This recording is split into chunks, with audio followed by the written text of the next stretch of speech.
Everett tucked the check into his coat, then immediately took the Arizona turquoise to the windowsill. He removed the potted green plant, set the stone in its place, and started chanting mystic incantations. Charlie watched all this and smirked to himself. This Everett Sutton had no idea what he was doing. He'd just made a huge mistake that was going to cause a catastrophe. In fact, Charlie had already seen the strange energy in the house, thanks to what he'd learned from the mystic texts. He could clearly sense that a terrifying energy formation, a dragon snare, had basically taken shape in the room. The dragon snare, just like the name suggests, is a trap so powerful that it could ensnare even a dragon, let alone the luck of an ordinary person. So, no matter how lucky someone is, if they live within the dragon snare, they're bound to lose their good fortune and suffer from constant bad luck. Warnia was living in a room like this, so her own good fortune was completely trapped. And once a person's luck is trapped, it's just one unlucky event after another. Fortunately, this dragon snare had only just started to form. It wasn't complete yet. If it were allowed to fully form, it wouldn't just trap a person's luck, but their very destiny. At that point, it wouldn't just be about bad luck. It would very likely cost them their life. Coincidentally, the only loophole in this dragon snare was that very pot of green plants. Green plants represent life and vitality. Having it here was like leaving open the only escape route in the entire trap. The plant was barely able to fight against the power of the dragon snare, preserving the last little bit of luck for Warnia. But Everett, in his ignorance, chose that exact spot to place his useless rock. A stone, you see, is hard. It represents permanence, something that can't be broken. Once this stone replaces the green plant, the dragon's snare will be almost complete. At that moment, Everett finished his incantation. He took a deep breath and said, "Miss Warnia, I have completed the alignment. You can rest easy now." Warnia hurriedly asked, "So my luck will be restored? Things won't be so terrible anymore?" "Of course," Everett nodded. "My mystical arts are famous all over the country. Even the San Francisco tycoon Lyle Ramsey and the Las Vegas gambling king Spencer Shaw are my clients. Don't you worry, miss." Warnia asked quickly, "Mr. Sutton, do you think you could help me find the necklace my mother left me? If you can, I'll pay you another $10 million. Everett Sutton scratched his head. "Well, miss, I'm good with mystical arts. Finding lost objects isn't really my area of expertise." Warnia nodded, disappointed. "That's okay. I'm still very grateful for you helping me with this streak of bad luck, Mr. Sutton." Just as she finished speaking, her cell phone rang. On the other end, a woman's voice was frantic. "Miss Smith, it's bad. Something's happened." Warnia asked quickly, "What is it?" The woman said, "The shipment we exported to Europe just got unloaded. The client is saying our product doesn't meet their standards, and according to the contract, they're not only sending it back, but demanding triple compensation." Warnia's face went pale, and she panicked. "They're sending back all 5,000 tons of goods? We're already out tens of millions in shipping and customs fees, and now we have to pay triple compensation on top of that? That's going to cost us hundreds of millions of dollars." Warnia couldn't understand. Everett had just supposedly changed her fortune, so why was she suddenly having such a huge problem? The woman on the phone said, "There's nothing we can do, miss. The other party is demanding triple compensation, and we're in a really bad position." Warnia asked quickly, "Could it be a mistake? Did you ask them to test it again?" The woman on the phone replied, "I already asked them, but they said they tested it twice and the goods still failed." Warnia snapped, "Check the source immediately. I want our export records. Find out when this batch was produced and who was responsible. I want answers, now." She added, "Stall them for as long as you can, and send a few people over to investigate." "Yes, ma'am." After hanging up, Warnia's face was grim. She turned to Everett and asked, "Mr. Sutton, I've just run into another huge problem. If this isn't solved, the loss could be over $500 million. Didn't you just say you fixed my luck?" Everett avoided her gaze and stammered, "Reversing bad luck takes time. It doesn't happen overnight." Warnia shot back, "Fine, it improves slowly, but there shouldn't be a sudden new wave of bad luck." Just then, Warnia's phone rang again.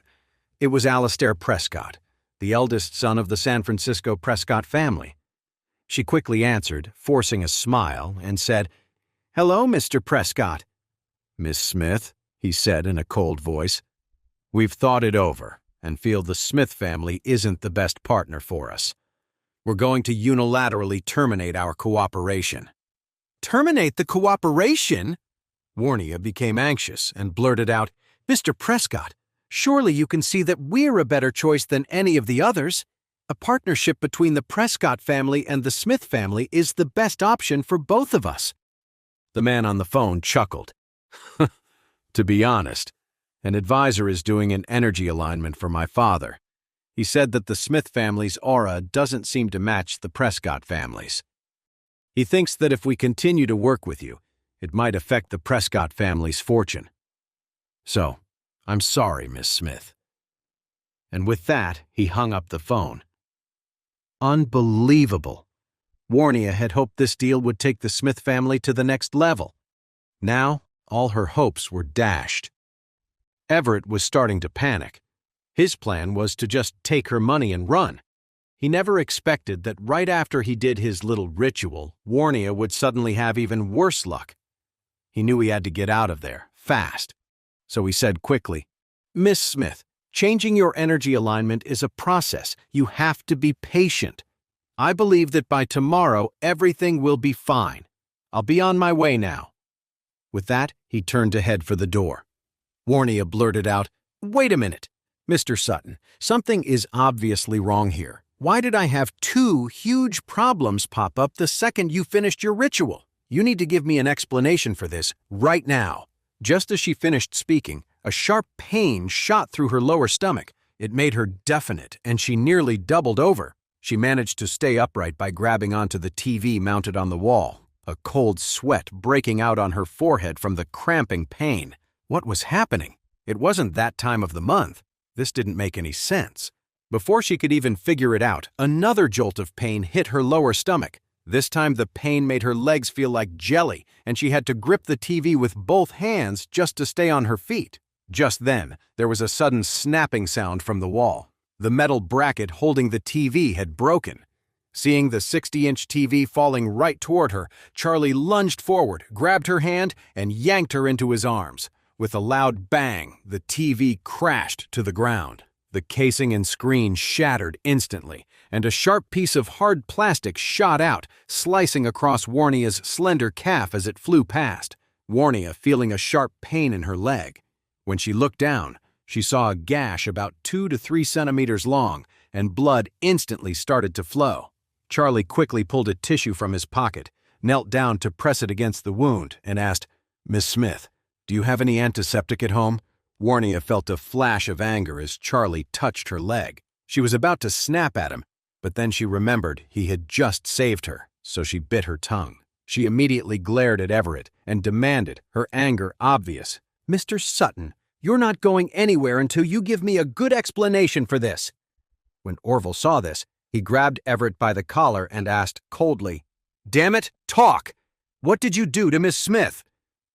Everett cried out, "I didn't do anything. I just performed a ritual to help change her fortune." "Don't try to fool me," Orville yelled. "You changed her fortune for the worse, didn't you?" Then Orville gritted his teeth and snarled, "Tell me, did someone pay you to deliberately hurt Miss Smith?" Everett trembled with fear and blurted out, "Sir, I swear I didn't. No one paid me to do anything." Orville gave him a nasty grin and said, "If you don't start telling the truth, I'll chop you up and feed you to the dogs." Then he turned to Warnia and said, "Miss, just give this bastard to me. I'll make sure he disappears from the face of the earth." Warnia was furious too. She said coldly, "Mr. Sutton, if you don't explain yourself, then I'll have to let my men handle this." Everett quickly dropped to his knees, crying, "Miss, I just lied to you for the money, I swear. I didn't mean to hurt you." Warnia asked, her face like ice, "So everything you just did was a lie?" "Yes." Everett quickly pulled out the check and begged, "I'll give the money back. Please, just let me go." Warnia stared at him for a long moment. He didn't seem to be lying, which only made her feel more hopeless. What was happening? Was her luck really getting worse? First the huge financial losses, and now this. If this kept up, the family business would be ruined, and it would be all her fault. Just then, Charlie, who hadn't said a word, suddenly spoke up. "Miss, actually, Mr. Sutton did do something." Warnia looked at him and asked, "What do you mean by that?" Charlie said calmly, "The layout of your room, combined with your personal 4 elements, has created what's known in energy alignment as a trapped dragon array. This dragon array locks all of your good fortune inside the formation. The only reason you had any luck left at all was because that potted plant was acting as an escape hatch in the dragon array." After speaking, Charlie looked at the so-called Mr. Sutton and smiled. "Unfortunately, this guy replaced the plant with a stone. That stone acts like a metal lock, and now that escape hatch is sealed. It doesn't matter if you move it now. Your luck is completely lost, and it's only going to get worse and worse."